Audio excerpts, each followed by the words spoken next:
190 quilômetros a noroeste de Las Vegas, Nevada, em um trecho proibitivo de deserto, há um local misterioso conhecido por vários nomes. Terra dos Sonhos, Rancho Paraíso, Groom Lake e o mais notável, Área 51.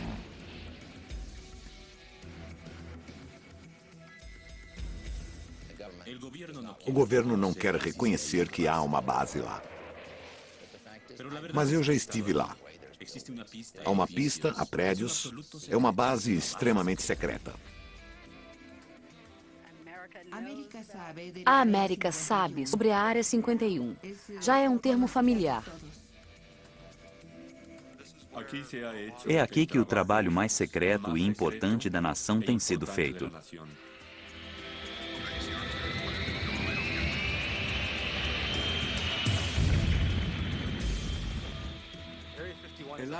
A Área 51 é terreno fértil para a conspiração. As pessoas acreditam nas coisas mais absurdas quanto ao que aconteceria ali.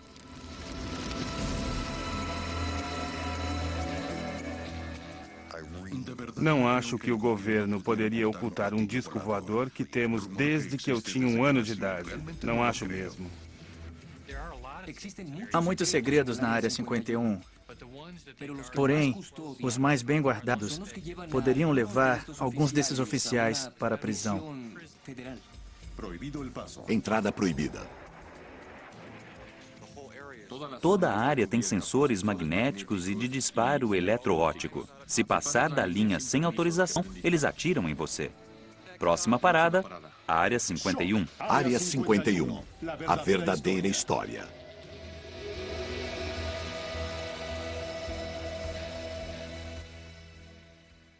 Embora o governo negue sua existência, a Área 51 se tornou parte da cultura popular, inspirando filmes, livros e programas de televisão. Porém, para entender a mística da Área 51, devemos olhar além das alegações extraordinárias e das teorias de conspiração. Esta é a área de pesquisa em Yucca Flat, Nevada. Uma época em que os Estados Unidos sofriam a paranoia da Guerra Fria. 3, 2, 1, 0. Uma época em que a Área 51 literalmente surgiu no deserto de Nevada, uma das diversas áreas de testes atômicos. O local em que fica a base aérea, chamada Área 51, foi no início dos anos 50, tomado pela Comissão de Energia Atômica, que é hoje o DOE, Departamento de Energia. Essas pessoas são responsáveis pelas armas nucleares do país.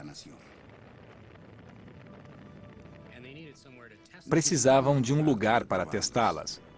No centro-sul de Nevada, há um local para o qual ninguém dava importância. Este solo não era disputado. Se olhar mapas antigos da área, os mapas da Comissão de Energia Atômica, o verá dividido em áreas. Estas são quadras grandes. Em determinada época, o pedaço de terra em que fica o Groom Lake, que é um dos muitos leitos alcalinos secos da área, se chamava Área 51. Os mapas são antigos e esse sistema não é mais usado, mas o nome Área 51 permaneceu. Na primavera de 1955, a área na quadra número 51 teve papel bem maior nas negociações do governo com o Império Soviético. Naquele ano, o gênio da engenharia aeronáutica da Lockheed, Kelly Johnson, criou o primeiro avião espião super secreto da América, o U-2. Mas Johnson tinha um problema. Precisava testar sua criação secreta. Ele procurou um amigo de confiança, o piloto de teste civil Tony Levier, o homem que dizem ser o verdadeiro pai da Área 51. Eu disse a Kelly, eu sei exatamente o que quer e vou atendê-lo. e atendi. Procurei o perfeito lago seco, pois sabia que um lago seco é o melhor campo de pouso natural para voos experimentais. Por quase uma semana, Tony Levier e sua equipe vasculharam o deserto de Nevada, checando dezenas de locais remotos. Mas quando passaram a cadeia montanhosa Nellis e viram o Groom Lake, Levier soube que a procura tinha terminado. Este lago, em uma escala de 1 a 10, é 11. Os outros não têm nem chance. Sua localização é no interior bem remoto e poucas pessoas passam por aquele lugar.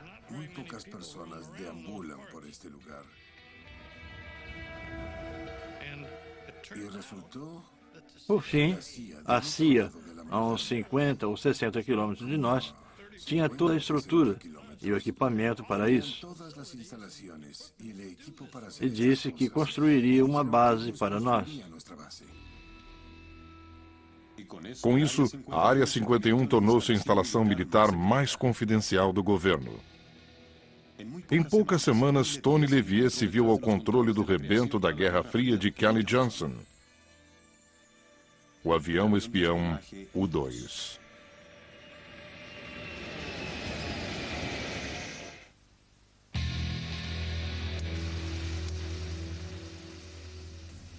Em qualquer guerra, a arma mais poderosa é a informação sobre o inimigo.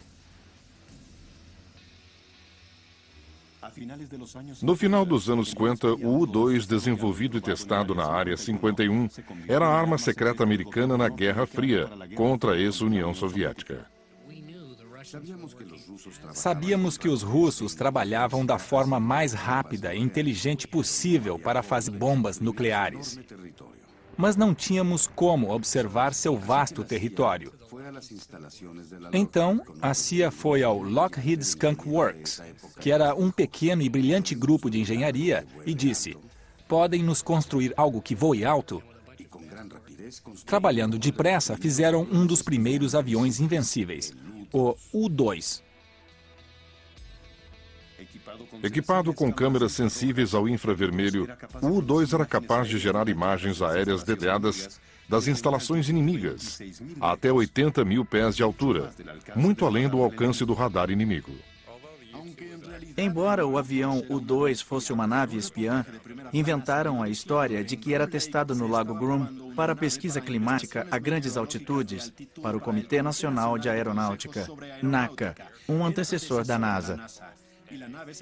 Pintaram marcas falsas da NACA caso algum caísse fora de lá.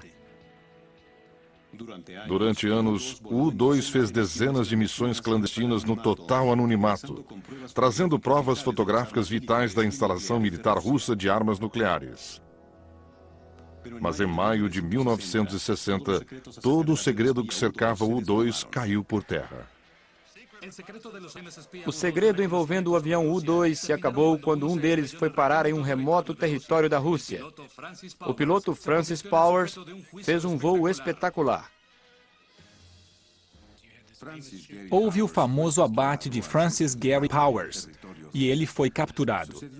E foi em um momento delicado, quando haveria um encontro de cúpula entre Eisenhower e Khrushchev.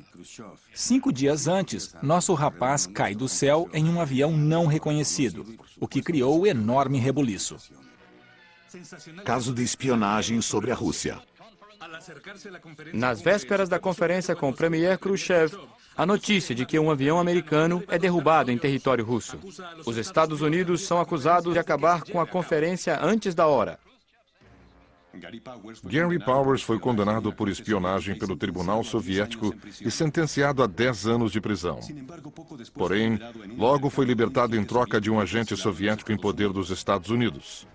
Apesar de envergonhado pelo incidente com o U-2, a informação que o governo americano obteve com as missões secretas se mostrou valiosa.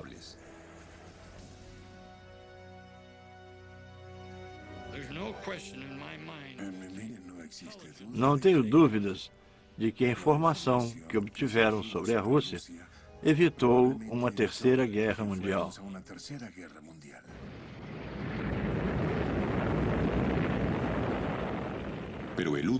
Mas o U-2 era só a primeira de muitas aeronaves confidenciais a ser desenvolvida e testada sobre a Área 51. Quando o programa do U-2 terminou, usaram as instalações em Groom Lake para testar o A-12, capaz de voar acima de Mach 3 a mais de 80 mil pés. Foi o antecessor do SR-71, o Blackbird. Ainda em uso hoje, o Blackbird forçou os limites da tecnologia aerodinâmica supersônica. Como o U-2, o SR-71 Blackbird era usado para reconhecimento militar. Mas com o avanço da tecnologia do inimigo, até essa aeronave sofisticada ficou vulnerável e os projetos clandestinos da Área 51 tomaram um novo rumo surpreendente.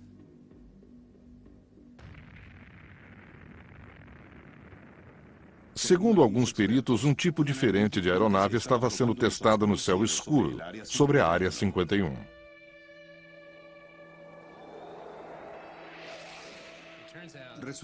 Vários de nossos agentes conseguiram obter aparelhagem militar russa, ou seja, caças MiG, sistemas de defesa por radar e muito mais.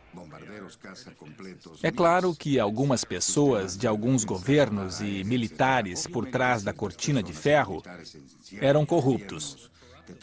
E parte deles acabou em Groom Lake. Havia esquadrões dos chamados Boinas Vermelhas, pilotos americanos de MiG. Apossar-se da arma do inimigo e destruí-la é muito útil. É um grande golpe e foi algo importante em Groom Lake. Era um segredo muito bem guardado. Mas os MiG russos e os Boinas Vermelhas não eram os únicos segredos na Área 51. Acompanhando Groom Lake nos anos 70, entramos na era do stealth. Foi quando aviões Have Blue foram desenvolvidos e testados lá. São chamados de demonstradores de tecnologia. Descobrimos ser possível manipular reflexos de radar com essas superfícies planas. Parece um anel de diamante. Mas será que voa? Era melhor construir um e testá-lo antes de encomendar um monte deles. Os Have Blue, que são feitos à mão e são pequenos, provam que pode-se fazer objetos aerodinâmicos e controláveis extremamente difíceis de o radar captar. Ao mesmo tempo, surgiu outro programa esquisito e que se tornou público, chamado Tacit Blue. Era um aparelho muito feio. Parecia um cruzamento entre um pão francês e uma pá de neve. Eles estavam tentando entender contornos mistos, indo além dos formatos planos do stealth e suavizando-os, como a lataria de um carro com curvas arredondadas. Dos projetos Have Blue e Tacit Blue, surgiu a tecnologia para a aeronave mais confidencial da América até hoje.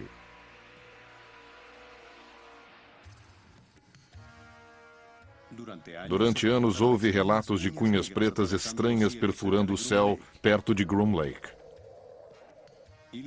Boatos de uma aeronave stealth, décadas à frente de seu tempo. Parece que os boatos sobre a Área 51 se mostraram mais fato que ficção, quando em 1988 o exército americano revelou o B-2 bombardeiro stealth e o caça F-117. A Força Aérea usa o segredo para proteger a tecnologia avançada. Esperam que, mantendo algo oculto o maior tempo possível, um inimigo em potencial não ganhe vantagem. Deu certo com o programa Stealth. Durante os testes do F-117, todo o trabalho era feito à noite. Os mecânicos, os engenheiros, os pilotos, todos se habituaram a viver de noite. Os homens que lotavam o jato negro, como era chamado, se vestiam de preto. Em fevereiro de 1991, os anos de voo secreto sobre o deserto de Nevada foram postos à prova, sobre as areias do deserto do Golfo Pérsico. O F-117 é chamado de caça stealth. É um leve bombardeiro e se mostrou muito útil na Guerra do Golfo Pérsico, pois funcionou. O mundo viu o bombardeiro B-2 e o caça F-117 levarem um devastador e singular poder de fogo sobre o pasmo exército iraquiano. Eles não faziam ideia de que essas armas de destruição em massa existiam.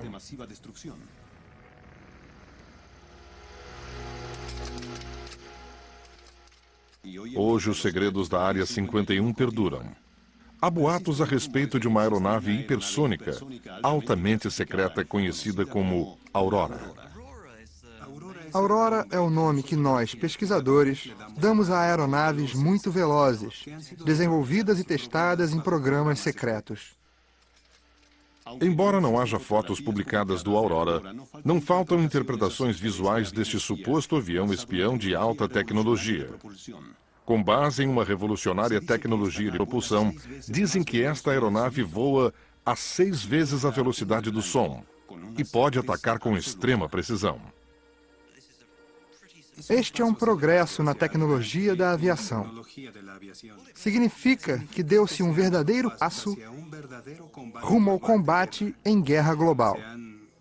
Deitou-se a base para a tecnologia que permite desempenhar missões de reconhecimento, além de um ataque preciso de qualquer parte do globo, poucas horas após a decisão de fazê-lo.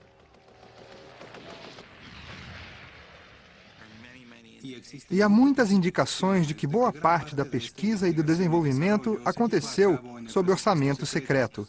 Indicações fortíssimas de que a aeronave foi construída e colocada em serviço. Bill Sweetman aponta muitos registros oficiais e militares como prova de que o Aurora existe. O nome Aurora vem indiretamente de um documento de orçamento que o listou como um dos 3 programas de reconhecimento.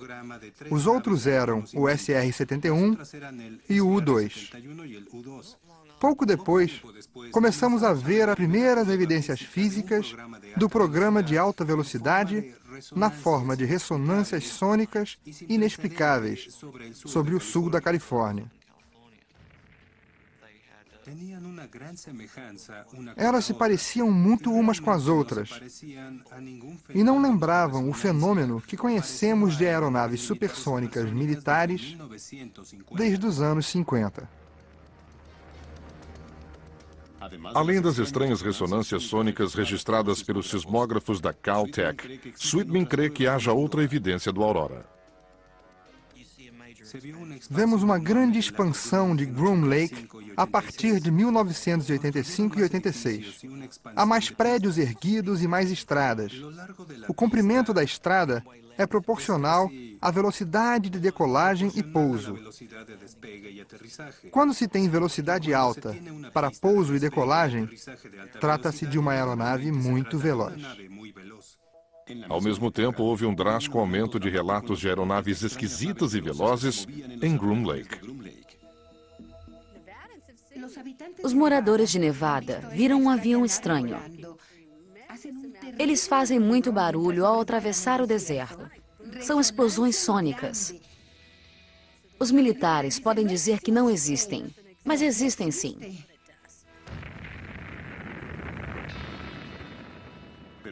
Talvez o mais notável seja o abrupto cancelamento do programa do SR-71 Blackbird pela Força Aérea, uma decisão que deixou os militares sem aeronaves conhecidas de reconhecimento. Quando os Blackbirds foram aposentados, as pessoas perguntaram por quê? Temos o avião mais veloz do mundo, ninguém jamais conseguiu abatê-lo. Dizem que já atiraram nele milhares de vezes, mas nunca o perfuraram. É um avião assustador. Por que o aposentaram? Muitos creem que a única razão para isso tenha sido abrir espaço para um substituto mais avançado. A aurora combinaria perfeitamente com a Área 51, pois são necessários um grande trecho de solo e uma grande base para mantê-la e escondê-la. Para isso serve a Área 51. Mas até hoje a posição do governo é resoluta. Os oficiais insistem em que o Aurora não existe. Posso afirmar que os comitês de apropriação de ambas as casas, o Comitê das Forças Armadas, investigaram o Aurora a fundo, e ele não existe. Quem dera tivéssemos um Aurora, um avião que chegaria a Bagdá em 3 horas. Pode estar na prancheta de alguém, mas no momento não existe. Esta cultura de segredo que cerca a Área 51 levou a um clima em que nada é estranho demais para se acreditar. E os que acreditam transformaram a área em volta da base em um centro de convenções de conspiração. Estamos apresentando Infinito OVNI.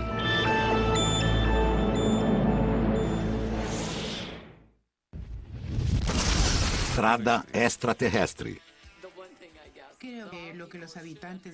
O que acho que todos deveriam entender é que Nevada tem a única estrada extraterrestre do mundo.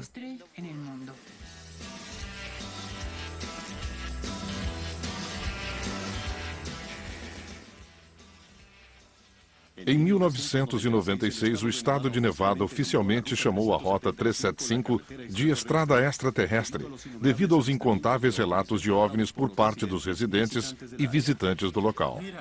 Veja, é incrível. A ligação dos OVNIs e alienígenas à Área 51 pode ser traçada até um homem, Bob Lazar, físico formado pelo MIT. A história da Área 51 se tornou pública em 1988-89, quando Bob Lazar surgiu, dizendo que trabalhou em uma nave alienígena na Área 51. Quando Lazar foi a público com as declarações, a mídia enlouqueceu.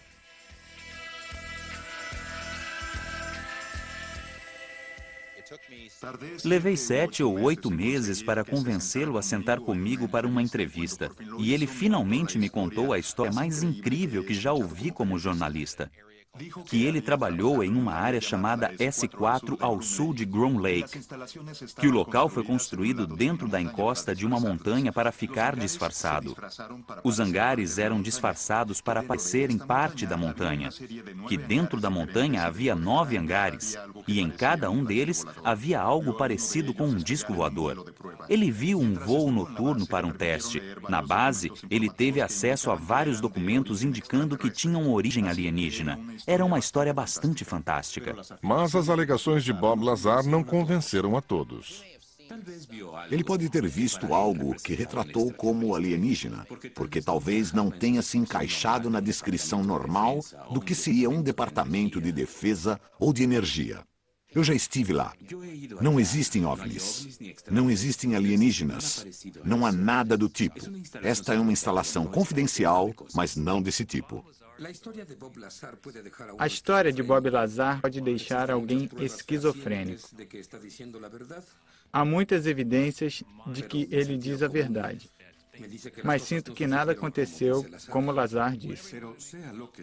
Mas pense o que quiser de Bob Lazar. Ele foi o trampolim que lançou esta base assombrosa aos olhos do público.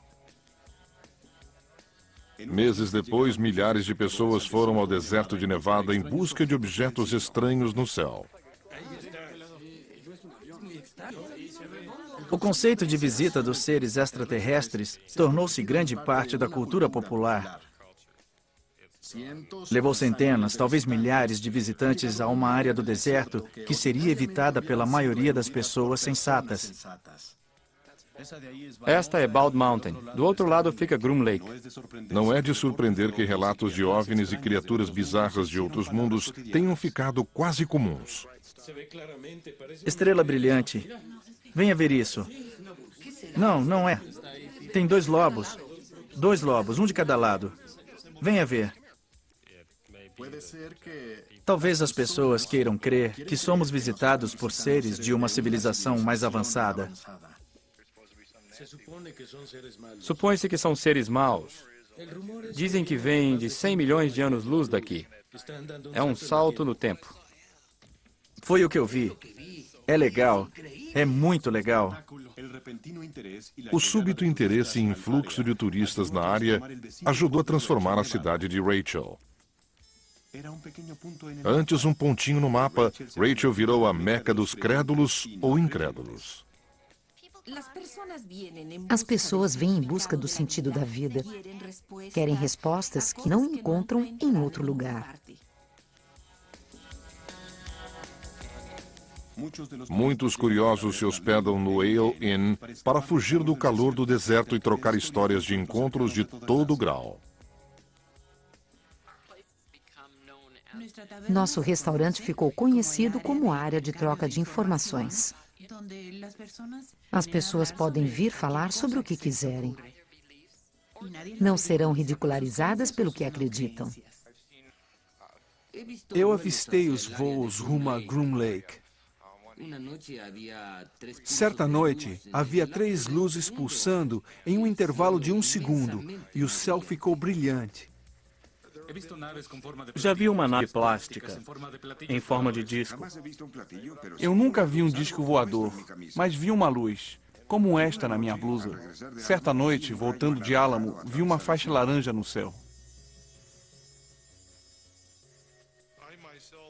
Eu já vi uma nave levantar do lado sul da área 51 e, de repente, voar paralelamente ao chão. Ela cobriu quase 15 quilômetros em 1 segundo e meio. Todos os dias ouvimos um relato de alguém.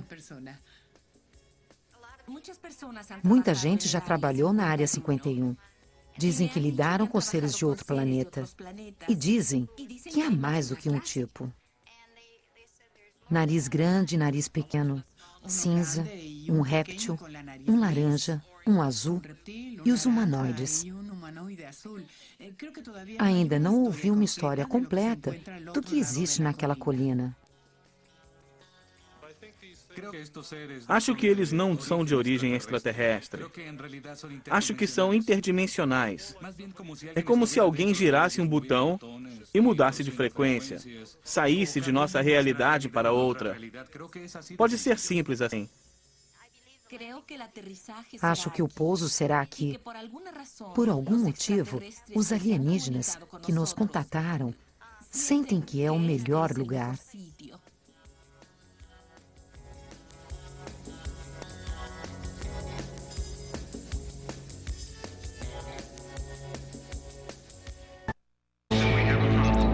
Estamos apresentando Infinito OVNI.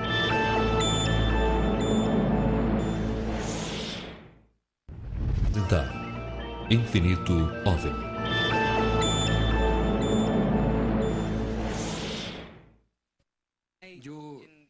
Eu queria pensar que há alienígenas na área 51, mas não vou acreditar até ver um. É um ótimo tema para um filme. Como produtor executivo do filme de ficção científica Independence Day, Bill Fay encontrou uma resposta oficial incomum quando buscou o suporte técnico militar para fazer o filme.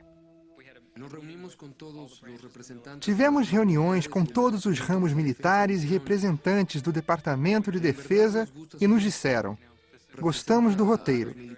Mostra os militares em boa posição. Gostamos de tudo, exceto uma coisa. Queremos que retirem as referências à Área 51. Ficamos surpresos. Não soubemos de onde isso partiu. O filme girava em torno da mitologia da Área 51. E isso realmente toca as pessoas. Era algo que não poderíamos mudar. Era parte integrante da história, e dissemos isso a eles. Eles responderam: tudo bem, mas não podemos ajudar. Por que os militares se preocupam tanto com alienígenas e Área 51? Ironicamente, em agosto de 1997, após décadas negando tudo, desde o U-2 até o Aurora, a CIA fez uma declaração chocante. Um relatório da CIA foi liberado, admitindo que a Força Aérea usou OVNIs dos anos 40, 50 e 60 até hoje como disfarce para suas atividades. Segundo a declaração oficial da CIA, milhares de OVNIs relatados por testemunhos eram apenas testes e voos de reconhecimento. Quando se compila o conjunto de voos do histórico do U-2, do SR-71, de seu antecessor e do Tacit Blue, que levou o desenvolvimento do caça stealth, o herói da Guerra do Golfo, tem-se resposta para todos os avistamentos de OVNIs na Área 51. Mas por que permitir tantos boatos de OVNIs e alienígenas? A CIA gasta mais da metade de sua verba em contra-espionagem e atividades de desinformação. A ideia é que se podemos atar o inimigo e fazê-lo gastar energia e recursos caçando coisas que não existem, podemos ter vantagem sobre ele. Se você classificar os relatos como sendo de OVNIs, ninguém vai investigar. É um disfarce muito inteligente. Muitos creem que a declaração da CIA não passa de sua mais recente trama de desinformação para encobrir a verdade quanto a OVNIs e a Área 51.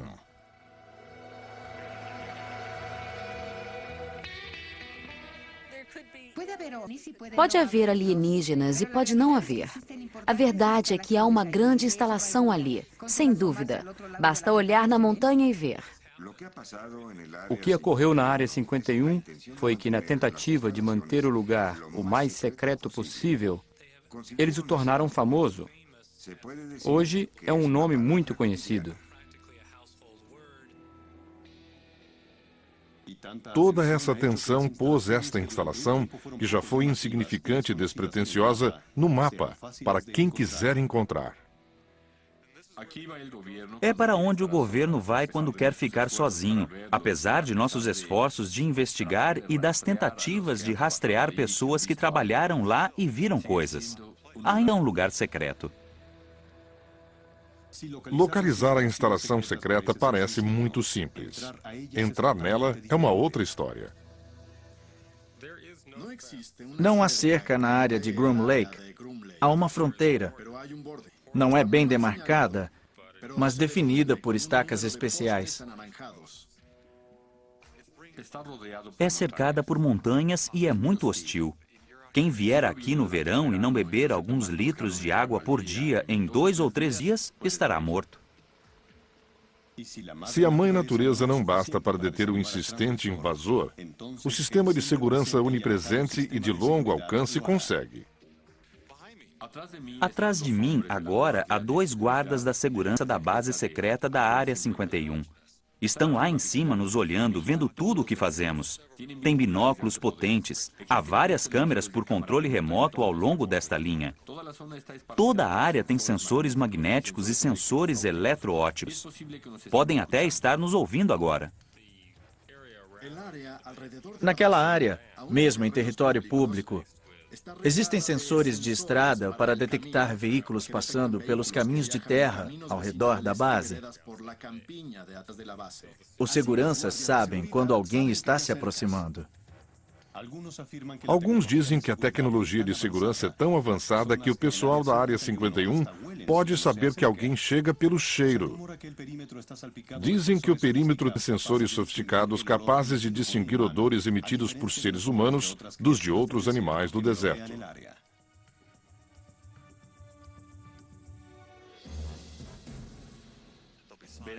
Há placas dizendo "pare aqui", equipamento não detonado, área contaminada, radiação, ou uma pequena linha dizendo uso de força letal autorizado. Isso detém a maioria das pessoas. Os tolos são os que vão além. As pessoas começam a vir de jipe e caminhonetes e, de repente, encontram alguns homens com rifles e acham ruim que lhes digam para voltar para a estrada. Se resistir, pode levar bala. Aqueles que continuaram até a guarita foram presos. Eles são agarrados e atirados no chão. Pisam em seu pescoço, são amarrados e levados para a cadeia. São detidos por longos períodos. Têm de pagar multas, além de assinar um documento, perdendo o direito de falar sobre o que viram. Mesmo sem ter visto nada, pois nem se aproximaram da base. Tanta atenção dispensada à Área 51 resultou em maior segurança, em um perímetro ainda mais extenso. Havia duas montanhas de onde se podia ver a Área 51. Uma era a Freedom Ridge, bem ali, de onde aquela patrulha nos observa. E naquela colina ali havia a montanha Whitesides, a 17 e 20 quilômetros daqui, respectivamente. Tínhamos uma linda vista, mas a Força Aérea pediu e conseguiu um recesso de 4.000 acres que tomou as duas montanhas, tornando-as áreas de restrição. Hoje são locais inacessíveis e temos de viajar 42 quilômetros para uma breve olhadela. Enquanto milhões de dólares e horas de trabalho são gastos mantendo as pessoas fora da Área 51, o governo também se esforça para fazer gente entrar. Estamos no chamado Terminal Janet. É onde a grande maioria dos funcionários do Groom Lake estaciona os carros e pega um voo particular para a Área 51. Localizado no canto noroeste do principal aeroporto comercial de Las Vegas, o Terminal Janet é a entrada de funcionários à Área 51. Há uma frota de Boeing 737. São brancos com uma listra vermelha. Eles carregam pessoas que param o carro em um estacionamento exclusivo e aguardam no pequeno terminal até a hora de ir para lá. São da Força Aérea, mas na frequência do FAA. São conhecidas como Janet, assim como outros voos são conhecidos como TWA 123. Esses são Janet 123. Como quase tudo a respeito da Área 51, a origem do nome Janet, dado aos voos e ao terminal, é um mistério. O que parece para muitos atividade normal, pode ser percebido por olhos treinados de maneira diferente. Todo mundo que entra nesses aviões é notavelmente informal. É uma mistura de funcionários civis e militares. Não se diferenciam. Não vemos ternos nem uniformes militares. Só vemos bonés de beisebol e mochilas. A norma é ser discreto. E são tão discretos que atraem a atenção. Esses aviões Janet saem de Las Vegas, como qualquer outro, só que rumo ao norte. De fato, são responsáveis por muitos relatos de avistamentos de OVNIs, porque alguns voam à noite e outros começam às 4:30 da manhã. Se ficasse em alguma colina em que ficávamos, antes de a terra ser tomada, víamos as luzes de pouso. Devido ao local próximo e ao ângulo, víamos uma luz muito brilhante em nossa direção durante 5 ou 8 minutos. Quase parada. Então, tem de ser uma nave-mãe de Zada Reticula, certo? Não, é um 737. E os funcionários que não gostam de voar vão de ônibus. Veículos discretos que se dirigem a Groom Lake diariamente.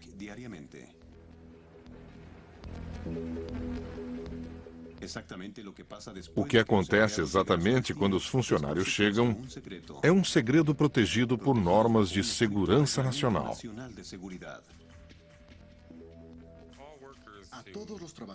Todos os funcionários que vão ao Groom Lake assinam juramento de que jamais revelarão qualquer coisa vista ou ouvida lá e não comentarão o que quer que seja sobre o seu trabalho. O problema de uma base que não existe é que não precisa obedecer à lei pública. Se não existe, não se preocupa com direitos trabalhistas, não se preocupa com leis ambientais. Se o funcionário não pode nem falar a respeito e o governo não admite que existe, quem é o responsável quando algo sai errado? O manto de segredo envolvendo a Área 51 foi subitamente ameaçado quando ex-funcionários entraram com uma ação civil no Tribunal Federal, alegando danos criminosos do governo. O litígio da Área 51 é muito grave, porque envolve alegações de conduta criminosa e diz que atos criminosos eram praticados encobertos pelo segredo.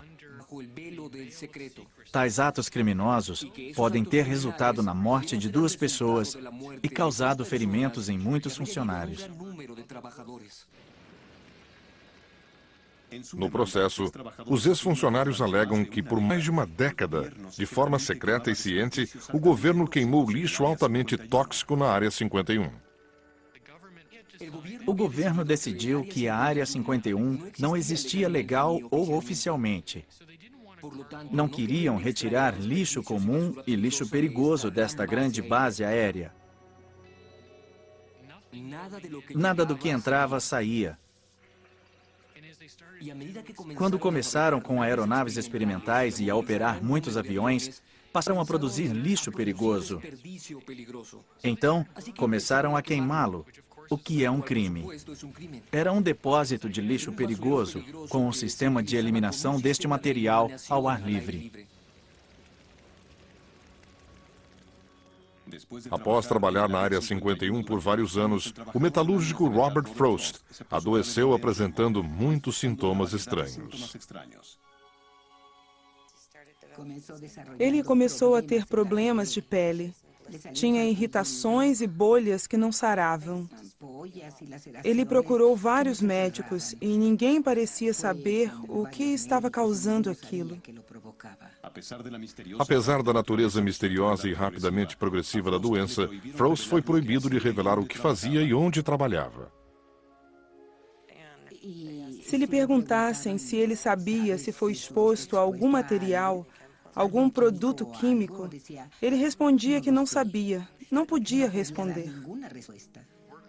Diziam aos funcionários que não importava o que acontecesse na Área 51, o lugar não existia, nem eles. A falta de informação tornava quase impossível para os médicos cuidar da doença. Foi muito difícil, muito frustrante e assustador. Em 1988, Robert Arthur Frost morreu aos 57 anos. O resultado de uma autópsia oficial sugeriu que Frost foi exposto sistematicamente a lixo tóxico. Creio que encontraram 18 produtos químicos no organismo do meu marido, alguns em quantidade 10 vezes maior que a encontrada normalmente nas pessoas. Acho que havia 2 ou 4 que nunca tinham sido encontrados em seres humanos. Em agosto de 1994, Helen Frost entrou com uma ação em nome de seu finado marido e outros 6 ex-funcionários da Área 51. Eles também foram forçados a sofrer em silêncio em situação parecida. Mas desde o início, o advogado Jonathan Turley sabia que seria difícil. Quando abrimos o caso nas 2 primeiras audiências, o governo não reconheceu a existência da Área 51. Pode-se ver a base de locais públicos. Há fotos de lá. Os russos, por tratado, podem sobrevoá-la. E os advogados do Departamento de Justiça disseram: não podemos admitir nem negar a existência da base. Eu respondi: eu o levo até lá, senhor juiz. Posso mostrá-la. Em 29 de setembro de 1995, após mais de 4 décadas de negações oficiais, o governo americano reconheceu a existência da Área 51 nos documentos de determinação presidencial de número 9545. Entretanto, ao invés de ajudar a ação de funcionários, a declaração só aumentou o segredo em torno da Área 51. O presidente Clinton assinou um deferimento para eles dizendo: vocês não precisam responder a certas perguntas com relação à ação e estão sob a égide da Segurança Nacional. A ação vai de encontro a um muro, por ordem do presidente. Quando se dá a um órgão a prerrogativa de cumprir sua agenda, descartando as outras, haverá abusos. E estamos pagando pelos abusos.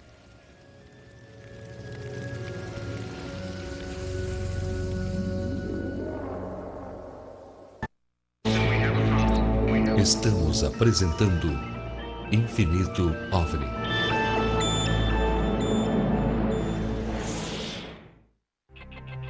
Voltamos a apresentar Infinito OVNI.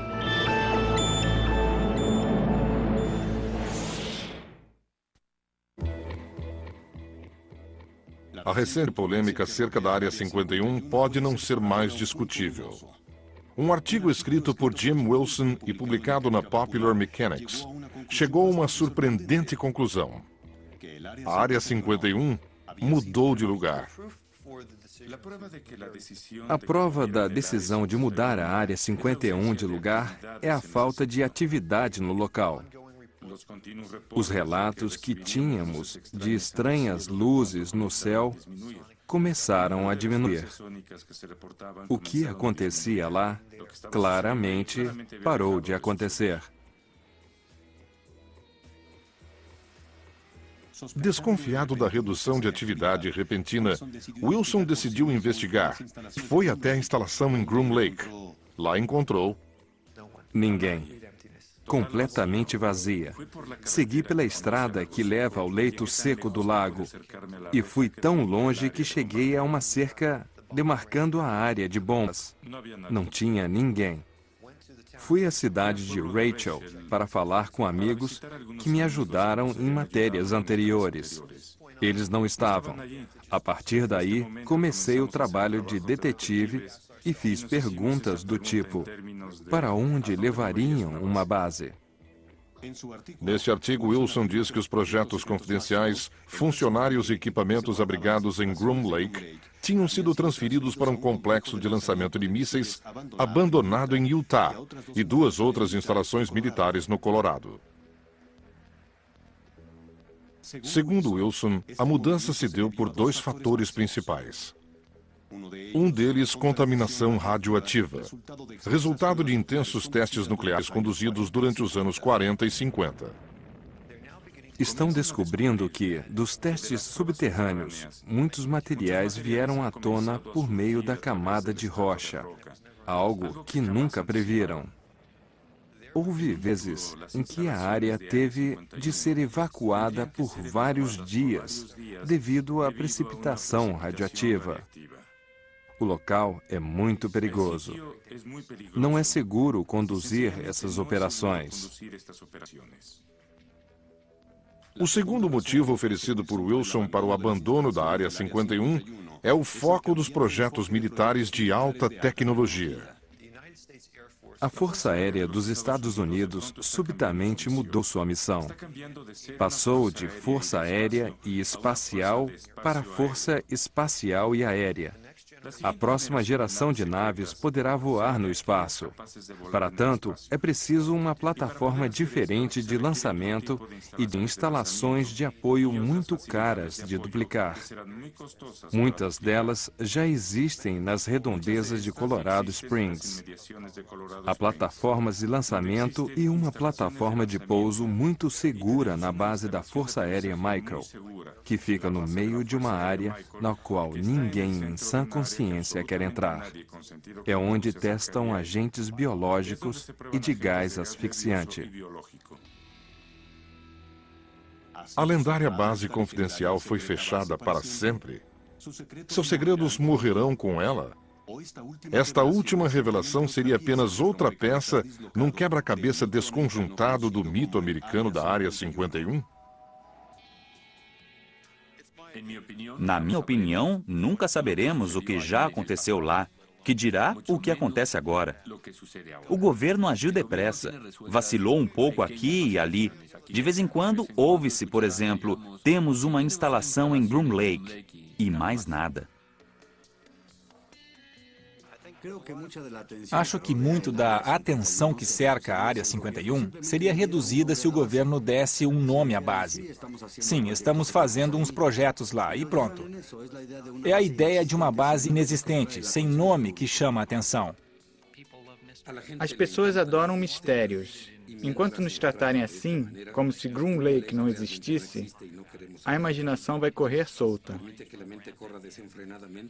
Ela está cheia de contos sinistros de alienígenas e sabe-se lá o que mais. Como não se pode provar o que acontece lá, pode-se dizer o que quiser do lugar. John Kennedy tem ligação com ele. Elvis está lá dentro. É um quadro negro para escrever seus sonhos e medos. O governo ainda tem projetos delicados e o público não tem, necessariamente, o direito de saber de tudo.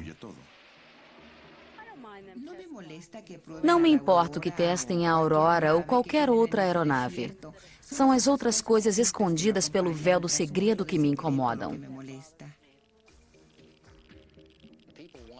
O povo quer acreditar que o governo está fazendo algo. Esconde coisas que não deveriam saber.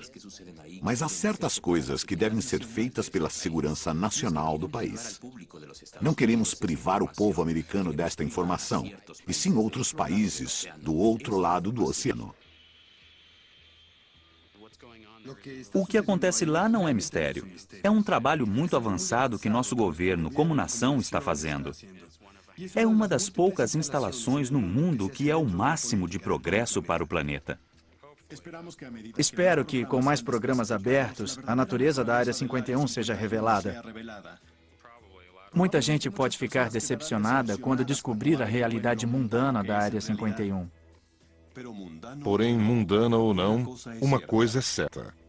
A mística da Área 51 prendeu a imaginação da nação. Neste lugar, o sonho de algumas pessoas se realiza. Dos engenheiros, dos cientistas, dos homens e mulheres que têm a visão dos avanços e das tecnologias de longo alcance que são desenvolvidas lá. Para gente como eu, é mais uma miragem do que um sonho.